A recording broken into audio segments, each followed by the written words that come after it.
Depuis plusieurs années, la Belgique possède des dépenses publiques parmi les plus élevées de l'Union européenne. En 2019 déjà, nous dépensions plus que la moyenne européenne.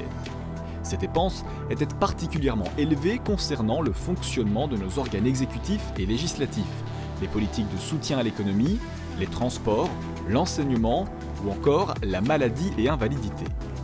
En 2017, la Banque nationale de Belgique pointait en plus que ces dépenses n'étaient pas toujours corrélées avec un niveau de performance élevé par rapport à nos voisins.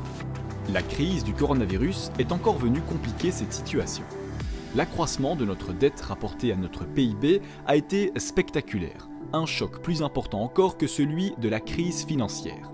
Avec un déficit de plus de 9% du PIB en 2020, notre dette est passée de 98% du PIB à presque 113% de celui-ci.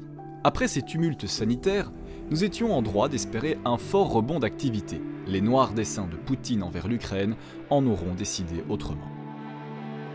Nous sommes entraînés dans une crise énergétique qui se mue progressivement en crise économique. Sans nouvelles mesures, le Bureau fédéral du plan annonce que le déficit belge va se stabiliser autour de 5% du PIB lors des 5 prochaines années, creusant lentement mais sûrement la dette. Le fédéral et les entités francophones sont ceux qui devront produire le plus d'efforts.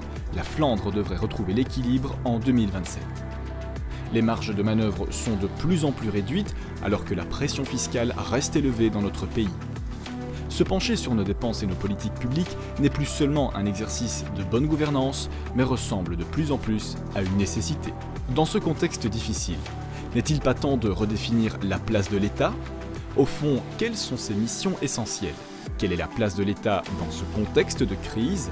Dépense-t-on vraiment trop en Belgique ou dépense-t-on de manière inefficace ? Qu'est-ce qu'un État efficace ? Et comment peut-on améliorer l'efficacité de notre État en Belgique ? Tout de suite, place au débat.